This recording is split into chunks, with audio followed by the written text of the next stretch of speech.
मातृभ्यो नमः, पितृभ्यो नमः, गुरुभ्यो नमः, आचार्येभ्यो नमः. Good morning everybody. In the next 15 minutes I've been almost asked to speak about the issue related to safety of Ayurvedic medicines, hype and reality.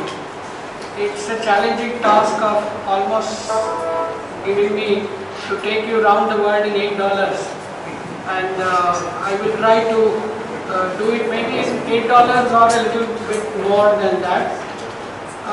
When we talk of safety of Ayurvedic medicines, whether it is hype and reality, we need to do a little bit of thinking outside the box, because when the word safety is used, most of the discussions center around the today's scientist view of safety and not the view of safety what Ayurveda or Ayurvedic science had applied, demonstrated, documented.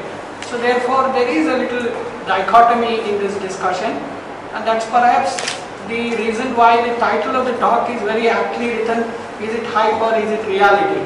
And I would explore that aspect along with you, and please keep thinking, and then I think we will come to some suggestions which I want to give in the last few minutes. When we talk of Ayurvedic medicines or per se naturals, globally number of consumer surveys have been done, and especially in Asian countries, any consumer you go and ask, even Western countries you go and ask what about naturals or traditionals, medicines, traditional herbs, everybody says they are very safe. Naturals mean safe. That's the consumer perception, and they believe in it very, very strongly. So even to the extent that a large number of companies have exploited this consumer acceptability by adding natural substances to their otherwise synthetic ingredient safe products and claimed it natural, and they get a larger share in the market because the acceptability is very high. But what is the actual situation? The actual situation is, when we talk about Ayurvedic medicines, this is almost true because they come with a long history of documented safety. And the term that some of us have started using that is called HOSU, history of safe use and efficacy. You can add history of safe use and efficacy. And they come with this because the first of the treatises, the large treatises and a large number of books which have documented these Ayurvedic medicines, the raw materials, that whether it is the herb or the metal and minerals or whether it is animal based products that have gone into these compendiums or pharmacopoeia or official books or authoritative texts or classical books or granthas, by whatever name you want to call them, they come with that documented history.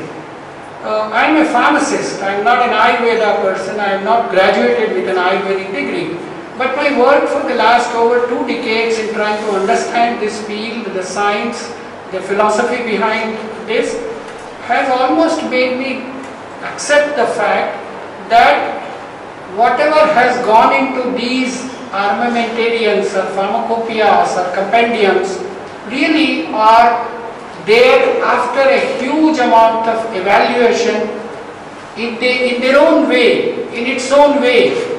And that is why when we say Hosu, it has a very strong connotation. It has come.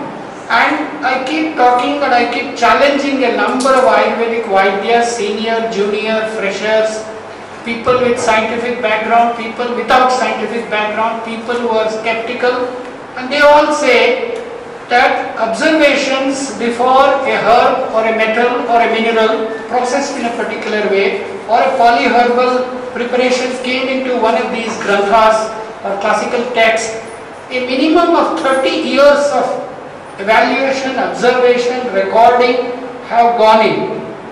And some of them challenge me saying, hey, don't kid me doc, it has taken, some of them have taken 100 years of observation in looking at the third generation child that has been born before a particular product or a recipe has gone into these granthas.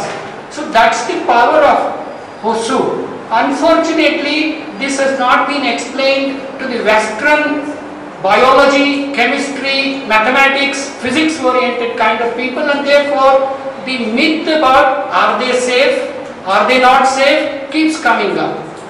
And as scientists sitting in this audience, it is responsibility of ours to make one big difference. When consumers say, or when somebody says, is it safe? Their connotation is slightly different. But as scientists, what is the statement that we should make? We should say, we know the safety profile of Ayurvedic medicines. We should never make a statement, all Ayurvedic medicines are safe. I think nothing in this world is safe. Cobras are also naturals. Are cobras safe? Yes. So therefore, we have to take in the context of science, and when we make a safety statement about Ayurvedic medicines, what we mean by saying is we know the safety profile and we know what are the concerns of safety of any medicine, any raw herb, any metal, anything that is used by a Vaidya or as an anna, as a dietary ingredient, and we also know how to manage the concern areas. That's the issue of safe and safety profile. And in that context, I would like to very quickly do a little bit of comparison between the synthetic based drugs safety versus the Ayurvedic medicines safety. Here is a slide. I won't read all of them, maybe you will be able to read it. And the gist of this is that when it comes to synthetic drugs or synthetic medicines, they come with huge amount of documented data based on animal testing at the preclinical pharmacology state, based on a large number of standardized validated toxicological evaluations. And then when they go through phase 1A, phase 1B, phase 2A, phase 2B and phase 3, further augmented data gets generated on safety and safety profiles. And what goes into the market is a drug whose safety profile versus the risk versus the benefit has been evaluated. And when there is a decision taken, irrespective of the safety issues, the benefit is good and let it go into the market, then the product comes into the market. A similar approach would have gone and seem to have gone through, as I said, minimum 30 years and sometimes 100 years when it comes to the Ayurvedic medicines.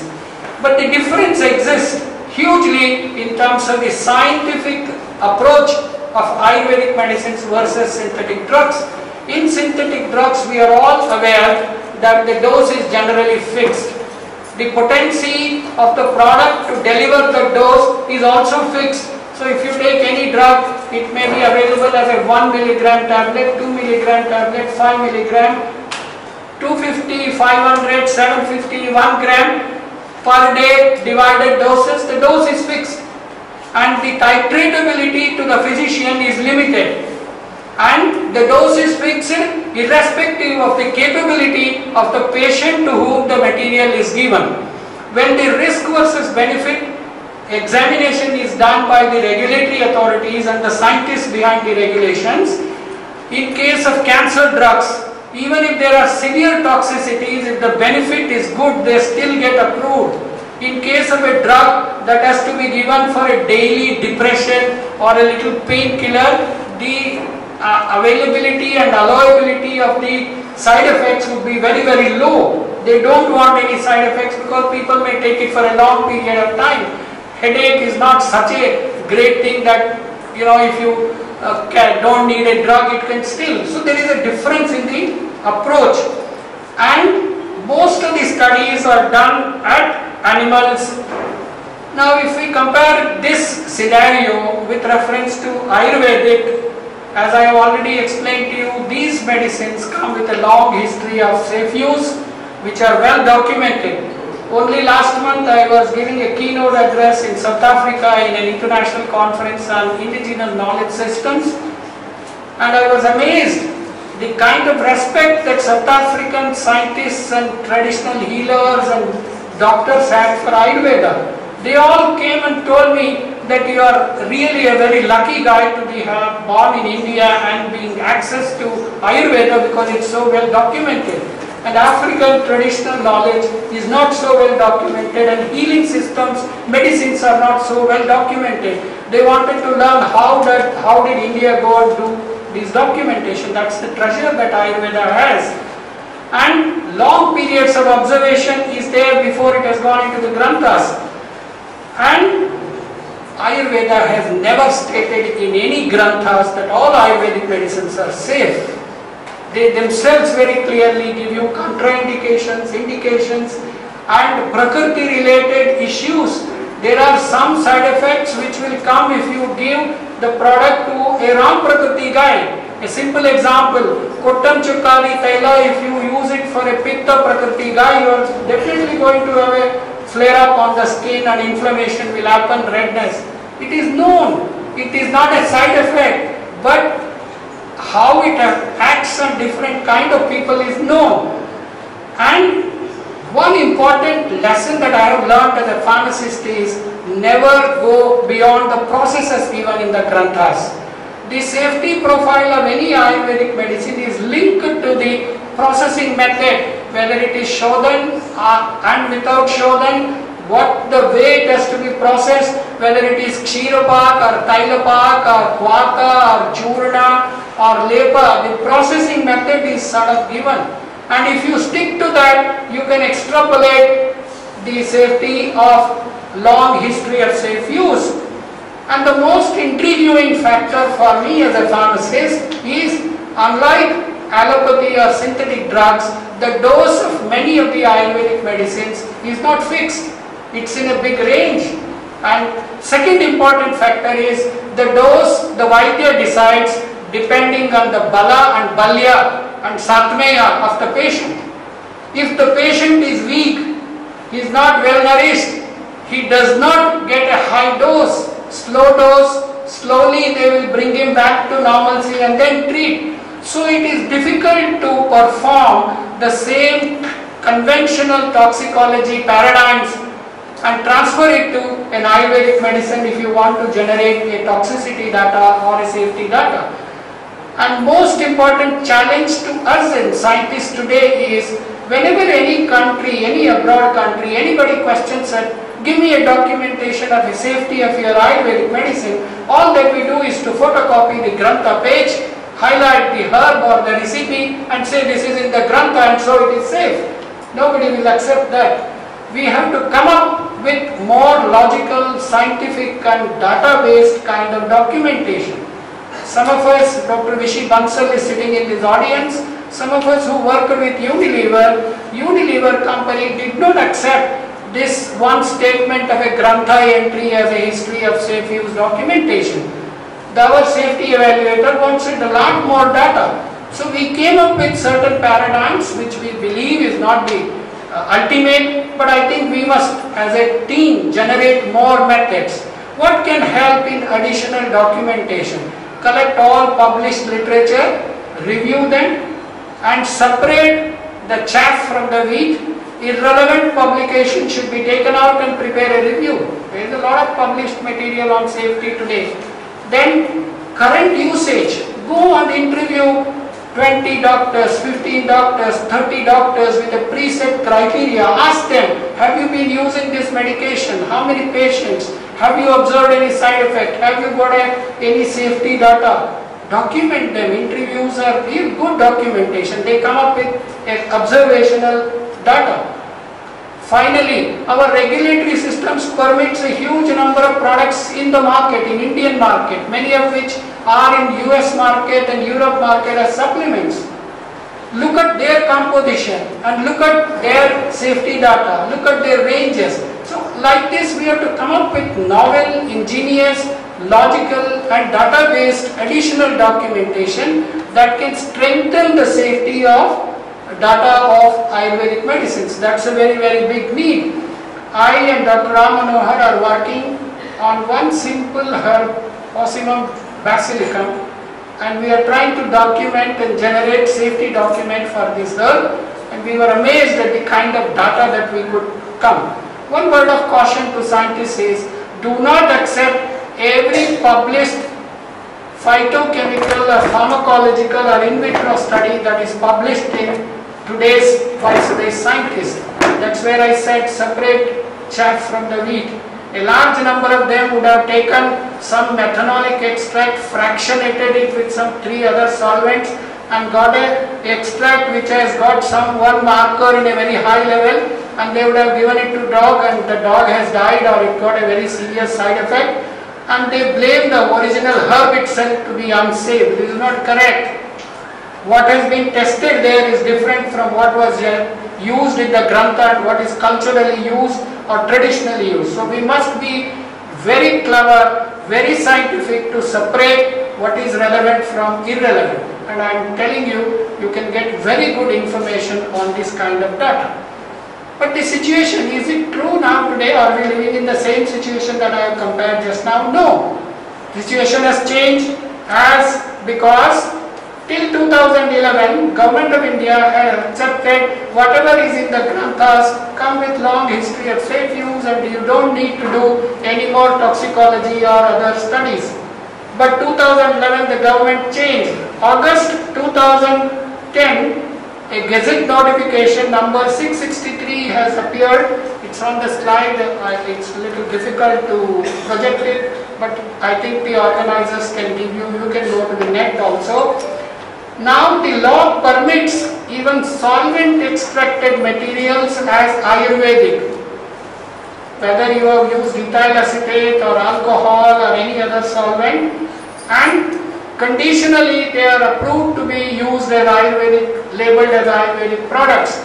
And there they have said some limited amount of safety data has to be generated, and pilot studies and humans should be asked in certain cases. So the situation has changed. So we have to make a difference between what is truly processed as per the classical text and what is modified. And unfortunately the same government has not given any guideline for what is the kind of toxicology or safety studies that need to be done, and how it should be done and what should be done. It is assumed that everybody will use the same conventional toxicity paradigm that is applied to a synthetic drug. If any one of you are interested, you can go to US FDA or Europe or even Government of India. Schedule Y gives complete detailed guidelines on toxicology for a new drug. But I personally feel just copy pasting Schedule Y and asking that kind of data generation is scientifically not correct, scientifically illogical. It is too time consuming, it is too costly, and nobody will do it. So what is required is, as I suggested earlier, develop a paradigm to document available safety information. Some of ideas I have given, and then come up with questions where there is concerns for safety. And those concerns safety only ask for additional data generation. And that is the kind of paradigm thinking that the government must do. I am quite surprised that there is one draft notification on toxicity testing and safety testing which has not yet been finalized. Through this medium I urge the government not to notify that notification. It is very bad in design, it is very bad in thinking, it will go against the science. Forget about against Ayurveda or against anybody, because the bridging amount of toxicity information is only required and not the complete toxicology when you are dealing with a slightly modified processes from what is written in the Granthas. So please, anybody who is here from the government, take this message, and we must again debate this. And a draft guideline was also notified, which is what I just now talked. So there is a need to think about how toxicology or safety data need to be generated even when some modification in the processes have been done. And I've already talked about the need to sort of look at newer ways of documenting and strengthening the data for safety. One important aspect that comes up is batch to batch variation that can happen in these Ayurvedic medicines, or whether it is raw herb or a shodhana process, the metal and mineral preparation. And how do you extrapolate, in what case can you extrapolate the history of safe use? Again, a lot of scientific thinking in Unilever. We came up with our own method, and that method is getting accepted worldwide today. It's called look at similarities and dissimilarity and don't use the word standardization. Standardization is a word applicable when you have a single molecule. When we are talking of multi-component systems like Ayurvedic medicines, even if it is a raw herb, we must look at similarities and dissimilarities. And the method that we used in Unilever, I am sharing it here for further development, is that use all methods of measurement that are available, whether it is IR, NMR, UV, HPLC, HPTLC, any data that you can generate. And there are a number of publications, reviews called principal component analysis. In principal component analysis, you take all the available information on the particular material, and if it is very closely similar to what is in the tradition, you can extrapolate the history of safe use. So we must try to adopt this and build on that.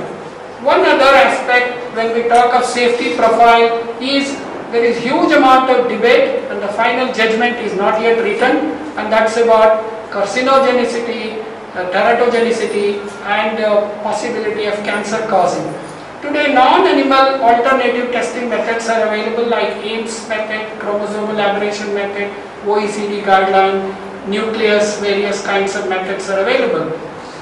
I am not in a position to give you any opinion whether for Ayurvedic medicines which have come with so much of history of safe use, do you need to generate new Ames test or chromosomal aberration, or it's not required. The discussion is still going on and I will leave it there, and I think this is an area that you should look at. But I think this is an area that national laboratories must invest. Government must spend money in this area, maybe make a list of priority herbs and priority Ayurvedic products of India which has huge potential to be used, and generate in vitro Ames and chromosomal aberration data on this and make it available to the globe. Then the confidence in using them will go up. Individual companies are not in a position to do this because it costs a lot of money, and many of them don't even have the technology and ideas to do it. And therefore, lastly, I want to give a suggestion that scientists should sit and try to put Ayurvedic medicine into 3 baskets. Basket 1, which can be something like your grass status, which is with fairly good safety profiles. This is what we have done in Indian Pharmacopoeia Commission, on which I have responsibility to generate quality specifications. We have put 89 monographs in Indian Pharmacopoeia. These are come with generally acceptable safe profiles. Then there is a basket where there are safety concerns. There are known side effects, but all of them are manageable or managed in Ayurveda through a Shodhana process or through other kind of processes. Look at them and put it into the second basket. And the third basket is really potent and dangerous drugs, dangerous herbs which are very toxic, whose therapeutic window and toxicity window are very narrow, and in those cases they need to be used only under supervision of a qualified Vaidya or a doctor. Prepare the basket. One guidance is there is already a schedule E1 in the Drugs Act which has listed 12 herbs and some 10 or 11 metal or mineral based products. These need to be supervised and are used by under supervision only, because then the Vaidya knows how much he is giving or she is giving to the patient, what are the side effects likely and how to protect them. And lastly, and make this guideline and a potential list known to the globe. If it can be done by an authority like CCRS or Department of Ayush or Ayur Trust of AVP or some of the companies get together and put science behind and make it, then I think it will be much more easier for the Western audience to select and say, Here I need more toxicity data, here I need more process control, chemistry, quality, and that kind of data, and a documented safety profile. And we should develop separate guidelines for each of these baskets. And lastly, the difficulty comes up because we are not using the same terminologies. So maybe the same group of scientists should develop terminologies that are acceptable to both Ayurvedic people and the current today's scientists. Then the understanding of the same would be much higher and much more easier. Whenever you try to register a product in any country abroad, we have to respect that country's regulators have a job to do to protect the safety of their citizens. And since they don't know as much Ayurveda as we know, they will ask these questions. It is for us to educate them, it is for us to provide data and confidence in them, then things will not be very, very difficult. And lastly, again I want to repeat, let's start saying we know the safety profile of Ayurvedic medicines and not make statement all Ayurvedic medicines are safe. Thank you. Questions?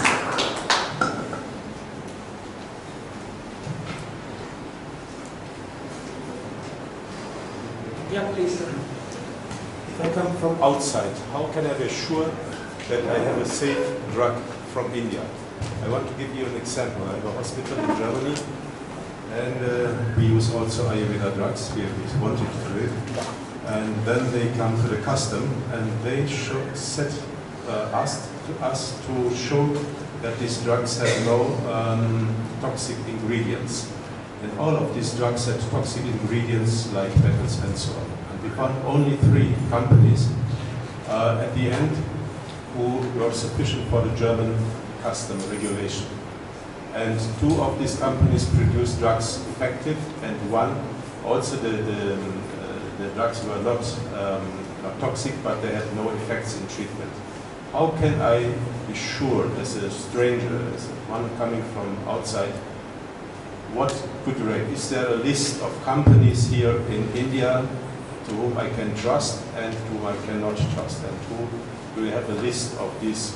That would be doing something like what's going on in IPL today. That would be like fixing with the companies. I would recommend that.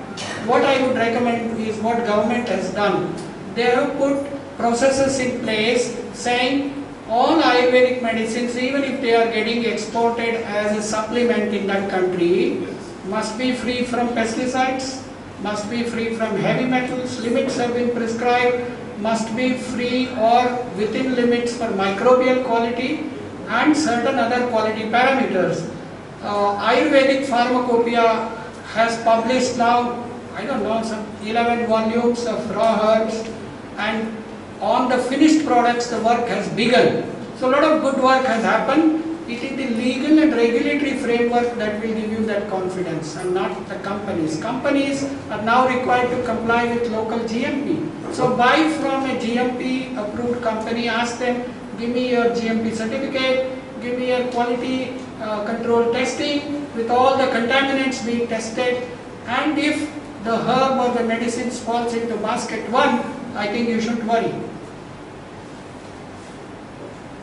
Yes, I don't agree fully, because if we have this, we have done it, yes, but the limitation is that the prescriptions in our country, or what they demand from us, is more than your law is in India. Yes. I agree, because again, pardon me, this is my opinion, Europe has put a trade barrier against Ayurvedic medicines.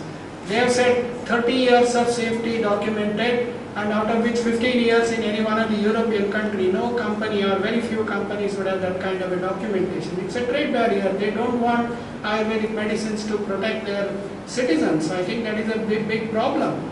I personally say, except those in basket 3, the others do not have really serious safety concerns. I can't make a statement all of them would be effective, because that kind of data, it is difficult to say. But regarding safety, I don't see serious problems if it is in basket 1 or basket 2, which I talked about.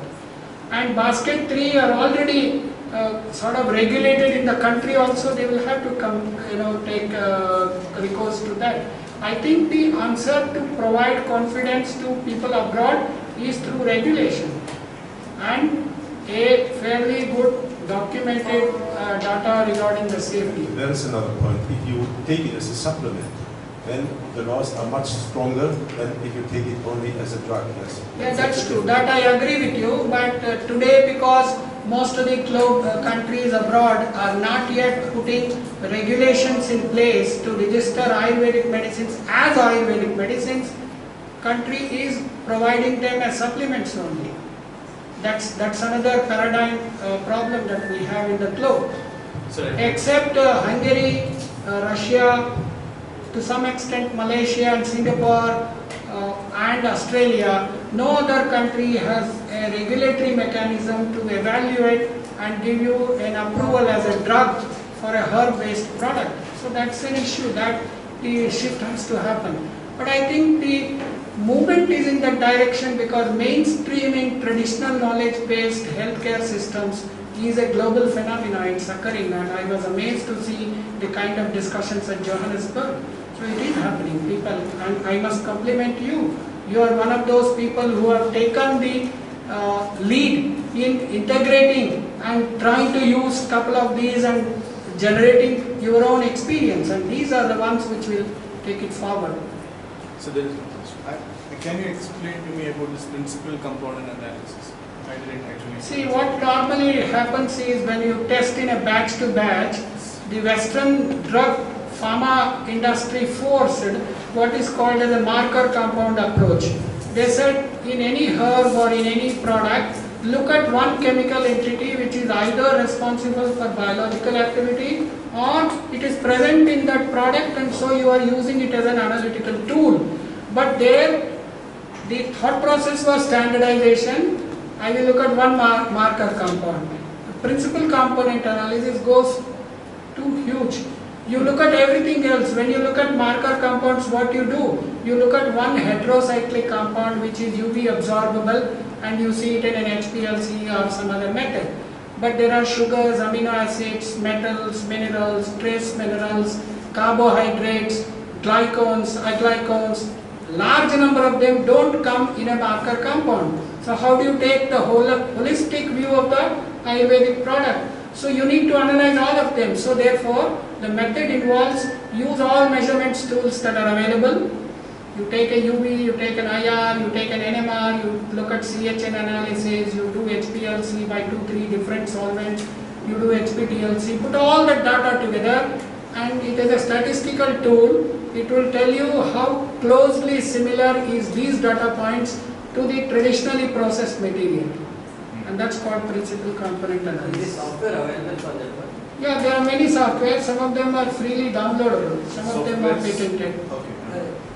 Yes, I know. We do it also in Germany that we look for the marker components. But my question is, for example, if a plant comes from the Himalaya area, it comes from Kerala, how can I be sure that the marker component, I have to test it, yes? That is always the same, but you would assume there is a difference between the marker components. I just slightly change what you said. I beg to differ with you. When we look at and say the same marker must be present in the same quantity, we are transgressing the standardization philosophy.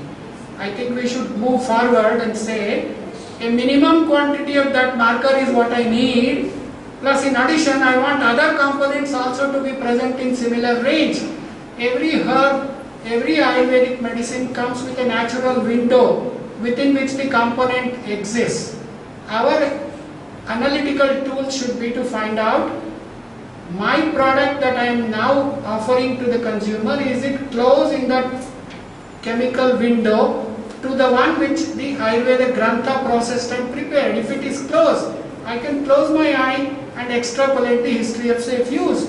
If it is entirely different, very good, it's a new chemical entity or a new drug, go and generate complete preclinical toxicology and do phase 1 and everything. Who stops you? That's a different approach, which is what US FDA has now put in place 10 years ago, which is guidance to industry on botanical drugs. Botanical drugs are now being evaluated to give a drug status, but the approach there is different.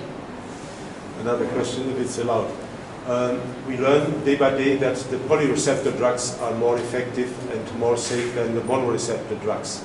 And I could imagine if you have plant products from Himalaya and from Kerala, and you say I have the marker component in these drugs, but the very experienced Ayurveda doctor, perhaps he knows if I take this drug from Himalaya, it's more effective than the drug from Kerala.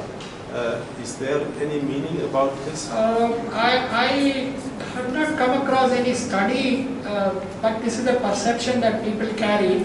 I would wait for some more studies to come out in this area before even venturing to offer an opinion. This is the belief. I personally feel as a scientist, as long as the whole chemical components are closely similar to what is in Kerala or what is in Himalayas, it should work. It should be similar. I think it's a kind of view that is present, but needs more scientific evaluation. I won't be able to give you a right answer on that. I think Thank you, time sir. is an issue. So can some of you, anybody who has a question, I am available whole of the day. Please catch me anywhere, and I will be very glad, because this is the process of a learning for me also, because all these questions that come up, I keep thinking and try to find an answer how we can move forward. Thank you very much. Thank you, sir.